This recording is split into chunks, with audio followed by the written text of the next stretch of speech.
Hi everyone, we are here from Linköping University in Sweden. My name is Therese Winder and I'm a communications officer, and I'm here with Aisiri, Sustainability Engineering and Management Master's student, second year. Yeah. We'll tell you a little bit about the university. Yeah. It's a university based about 2 hours south of Stockholm on the Swedish east coast. We were founded in 1975, so it's a relatively young university in terms of establishment and how long we've been around. And we started as a university with a lot of focus on science and engineering, which is still something you can see. Most of there are a lot of programs in sciences, also in engineering and management also. So there's everything now. Yeah, and this is also something we were pioneers of when we started. For example, the industrial engineering and management course. Yeah, I think you might be familiar with. Yeah. We had a talk last time with the professor from that course, and it's said to be one of the best in Sweden, the courses. Yeah. And that's something we established here, and the other universities have then followed. So we're known for taking a multidisciplinary approach and having thematic studies, which again you can see in your program, being engineering and management combined. And sustainability. So it is both sciences, engineering and business. We study all those. So it is a system, not just focusing on one. So if I go out and search for a job, I get to choose what I want to do in different fields and not just in focusing on one. Okay. So it's more general. And what different fields? I mean, I can get into sustainability management. I can get into technical of sustainability like product development, then project management, or I can get into environmental engineering. So it's quite a lot of options, and I think this whole area around it. I mean, Sweden is known for sustainability, and we were talking about how we get most of our electricity, for example, and how it's very clean. Yeah, almost. That's why I actually chose Sweden. I got offers in USA as well as in Sweden, and I chose Sweden because it is known for practice and theory. So it's an example. They've already established it. So it was a good choice, I believe. And it was. And you're enjoying yourself? Yeah. You're learning lots? A lot. Yeah. Excellent. And also in the industry, we get to most of the problems presented, they're not theoretical problems. We get them from professors who are working in that field.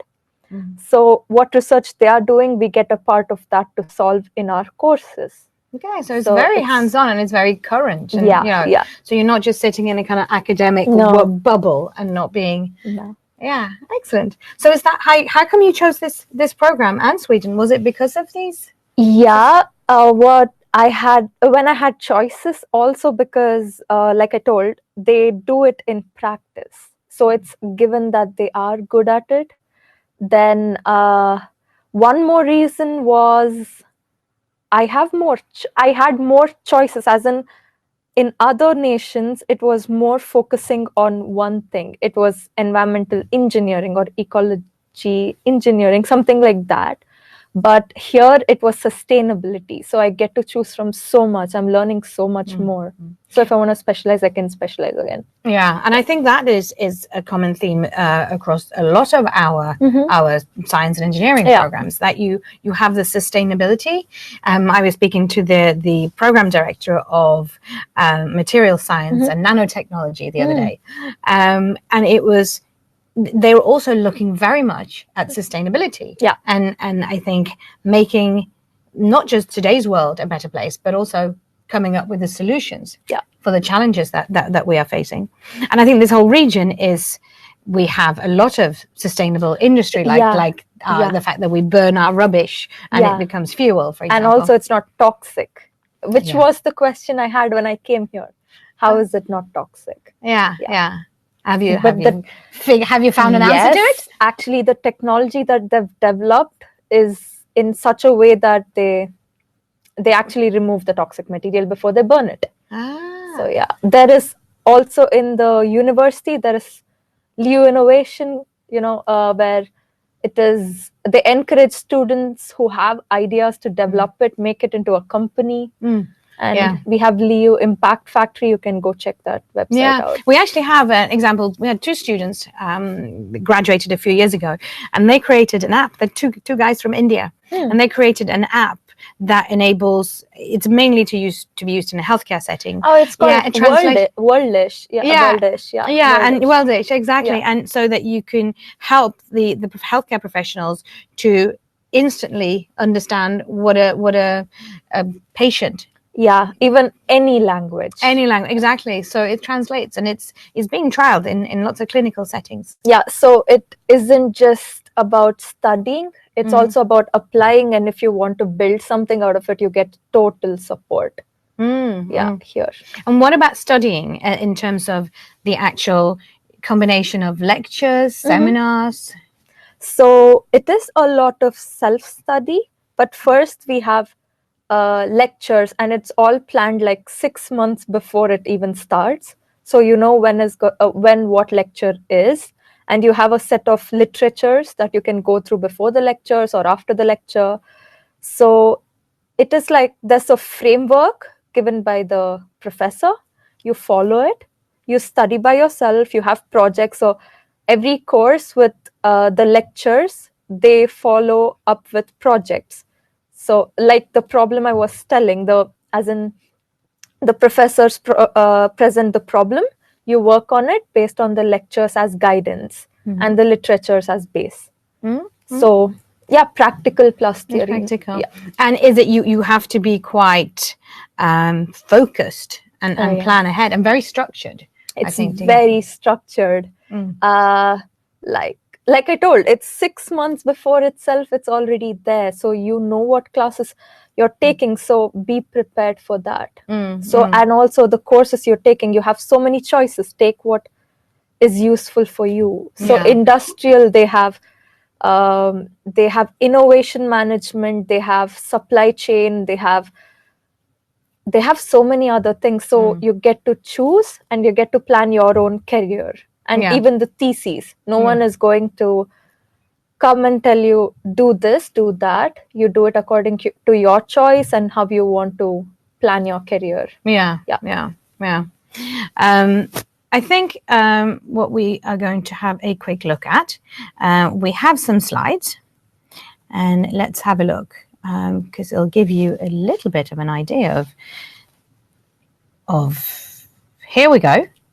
We've actually got 4 campuses in 3 cities, and the main one is Valla, which is where you're based. And is it close to where you live? And it's very close. It's like 5 minutes away, which is a big plus, because my friends from the other universities say that it's so far away that they cannot stay for long in the university, and it's almost 24 hours here. So you can stay here, finish all your work, and go back at any time, even morning 4 o'clock, and it's fine. It's perfectly safe. And it's close. It's so close. And you know exactly. And then we have Linköping. Well, I don't know. Do you have any classes in Linköping? I don't, but I know that sustainable development courses and some civil engineering bachelors, they have it there. And there's a free campus bus. So you can easily get between, there's about 45 kilometers between the two. And then we have the University Hospital, which is also in Linköping. And then there's a tiny little campus in Stockholm where we do furniture studies. This is the main stretch on campus. And there's a lot of bikes. Because we were talking about sustainability, which is so important here. So even the society has become more sustainable, I would say, the bikes. And it's so easy to get around. Everything is well connected. You take shorter time by going by bike rather than bus or car. And it's easier and it's cheaper. So you kind of live what you're preaching in a way. You know? Walk the talk. This image, being from India. How was this? Now it's happening, isn't it? We're getting there. It's not like this yet outside. And it's not always like this. Sometimes we don't have. I think it's only in December, January. Maybe? Just end of December, January, February. And not every year. But it's not It's not that bad because the clothing. So in India, where we wear suitable cotton clothes, here you wear wool. I mean, woolen clothes. So it's all about clothing. So if you're prepared, it's fine. It's not a big deal. Yeah. No, I think it's warm indoors. That's the important thing. You can wear a t-shirt inside the house. It's really warm. No draft. Yeah, exactly. And even the university, it's pretty warm. It's warm as well. And this building is the new student building. Yeah. So this is where students gather. The library is housed in there now, and there's lots of innovative study places. Yeah. And we have we can book rooms. So like self-studying, you want to meet up your group. It's open even on Sundays, Saturdays. So it's like, and it's very sustainable to mention. Yes, this is again built with sustainability in mind. And you have like a restaurant. Yeah. And you have even recreational areas where they play and you can relaxation area, everything is there. Yeah, and so it's very spacious and very bright. And I think that the restaurant, the buffet part, only serve vegetarian food. Yeah, so again, you have to ask specially if you want meat. Yeah. And that's just a quick image of Norrköping, really. So again, you can see in the rankings, out of 20,000 universities in the world, we're our top 2 percentile. So generally around 300 to 400 in most rankings. But where we really excel is electronics, telecommunication, nursing science, energy systems, and material science. And that's top 100. So again, it's very strong within the science and engineering areas. I can tell why energy systems, what I've seen, the professors are on board with some of the policy makers. So they have that much experience, so it should be on top 100. It should be that highly. Yeah. And we also rank highly in terms of young universities, because we are a young university. We haven't yet celebrated our 50th. Yeah. So young. These are the programs that we offer. There's 27 master's programs and 1 bachelor program. Have a look on our website, really. I think there's no, you'll find the information that you need there rather than us telling you about the actual programs. There is a slight difference between the engineering and computer science, in that I think the workload is you're pretty much here 8 to 5. Yeah. And it's a lot more, and you're in the lab. Yeah, especially programs like electronics and mechanical. I've heard they're very intensive and it's a lot of hard work, and it pays off at the end. So Whereas I think the more social science programs and humanities, there are a lot of self-study. So it's worth you have to be disciplined. So you're still expected to do 40 hours per week, but it's just slightly different setting. Yeah, and even the exams and everything differs a bit. So. But have a look in more detail. Whereas I think whilst we have Aisiri here, you can give us the proper insider information about what it's like to be a student. This image here on the screen is of a student kitchen. Yeah. Is that for a reason? Student corridors. Yeah. So one thing is, it's good to know how to cook before coming here, because it's not very convenient to buy everything outside. It's not healthy, and we are from India. We are more used to different kind of food, and if you're used to eating outside, it's good, but it's a bit also expensive. As a student, it's not very comfortable, with the monetary issues. No, I think it's not like you don't have a canteen and it's very cheap for students. It's not. It's more, eating out in Sweden. There's a premium attached to it. So learning to cook it's very important. Yeah. And you can, what we do is on weekends, we prepare a lunch for next 3-4 days. So we just keep it in the fridge and we carry it the next few days. So it's pretty comfortable.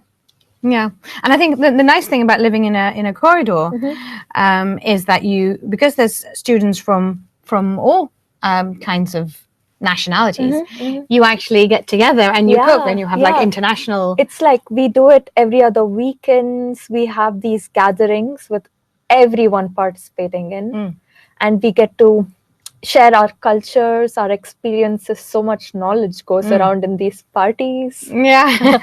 So it's a good, you have there's a good side to the student life. Yeah. Let's see where I have the next slide in this one. Some of the other facts before we go over to the questions, because I see we have a few questions. The tuition fees range between 8 and 14,000 euros per year, and then 2-year programs.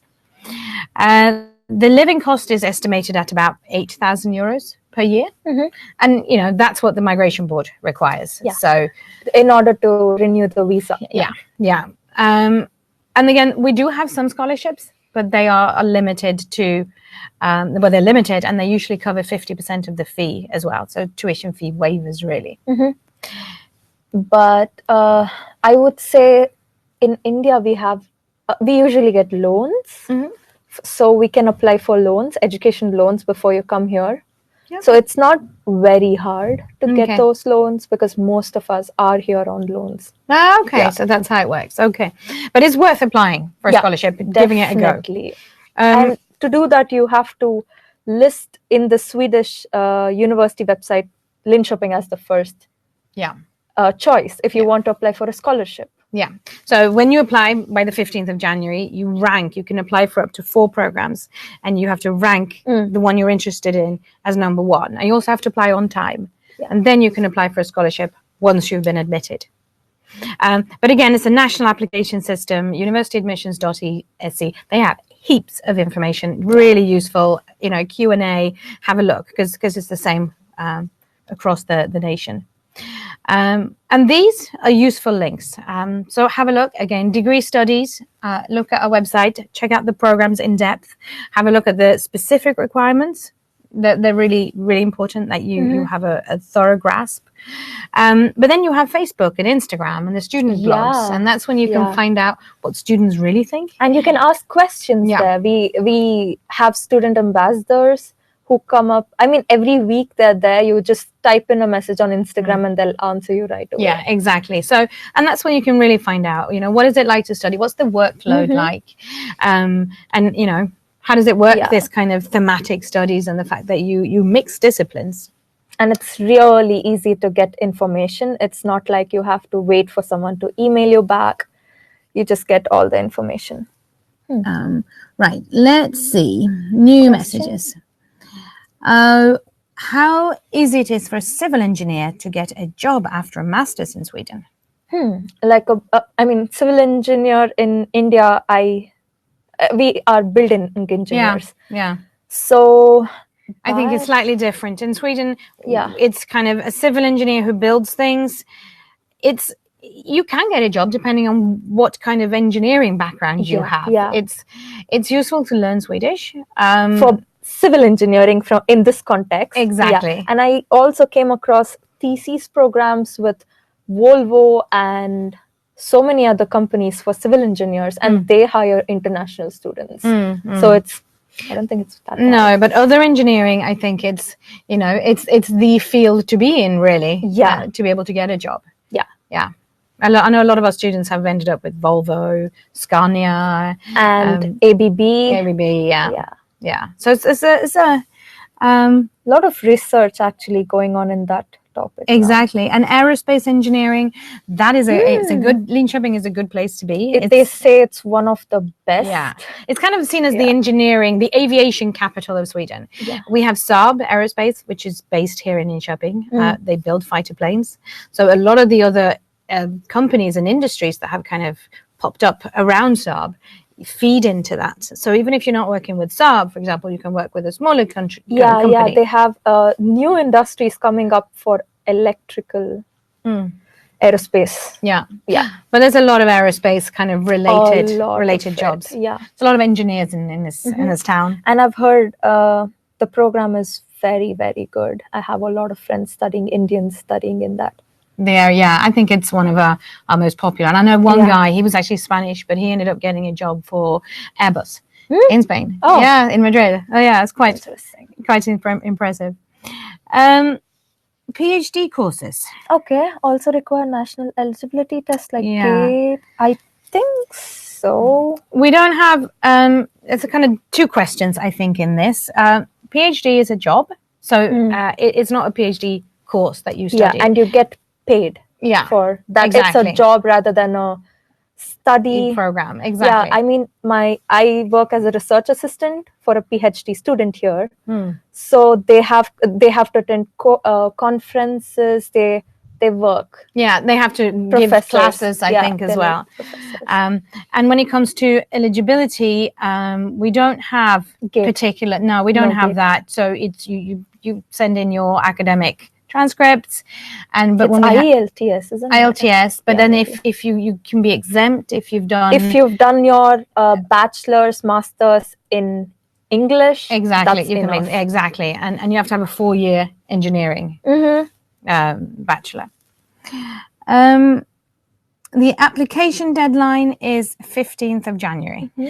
So you apply online 15th of January, and then you have until the 3rd of February to submit the supporting documents. And the supporting documents is your diploma, but also add your syllabus. It's really useful, and your transcript. But on top of your transcript, the syllabus as well, because then linear algebra, for example, in one country, be the same as what we have. So it's a good way of getting the assessors to see what you've really done. We're a public university. Next question is public or private? It's public. And it's public. Most Swedish universities are. We are the 6th largest in terms of student body. It's about 30,000 students here. 2,000 are international. Winter and summer programs? Only for exchange students. Yeah. This one is you start in September, always. There is no winter entry. No. So it's just August every year. Any program for postgraduate in commerce field? I'm not sure. Commerce, no, not really. Have a look on our website. There might be that the name is slightly different. There might be, you might have industrial engineering and management, but then you see the management side, for example. They have business, international business management, something like that, which is very, very famous. I know that so many people have. Teresa, can I ask you to answer the last question now? Yeah. Let's see. Courses are in Swedish, English. I mean, sorry. Let's see if we have mechanical process, living and weather. Last question. Sorry, there's a lot of questions that we didn't manage to answer. But it's kind of have a look on the website. There are language requirements where you have to meet the English requirements, and then there are specific requirements. And in terms of it's just English, though. It's just English, yeah, exactly. But the other requirements are, the specific to the program. Yeah. Some what is that? Softwares, and these things. Yeah. If you're going mechanical and aerospace. Exactly. Have a look. And the weather, you can survive it. Just dress well, wear wool, and living here. How do you find living here? It's really peaceful and very safe and comfortable. Yeah, and people are very polite and nice, so it shouldn't be a problem at all. I'm glad you're enjoying it. Yes. Teresa, can you now help me, you and Aisiri, to identify 2 students whose questions were best? I think we can do. I think the question about the first question. I think I'm going to choose the future, the career opportunities. What was the name? Do you remember the name? The first. I need to find where we were. I don't know where we were. Scope. No, we have a lot of questions that have kind of disappeared, and we can see other questions. Maybe you could send me an email later on. That could be. Yeah. Yeah. Yes, absolutely. And did you have a favorite question? Oh,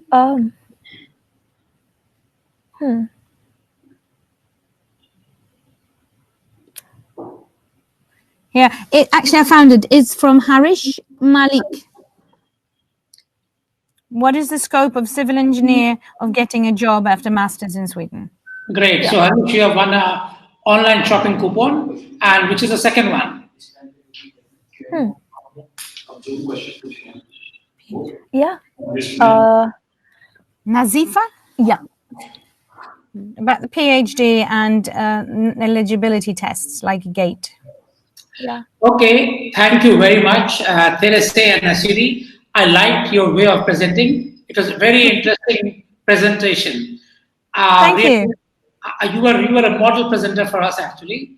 I like the way your camera was set up, the way you did the dialogue. I'm sure Indian students, wherever they're watching, would have learned a lot and they will benefit from your conversation style of presentation. So thank you very much. Well, thank you. Thank you for that feedback. Thank you. Thanks. Okay, then we'll send you the details later on. Bye bye. Bye-bye. Bye-bye.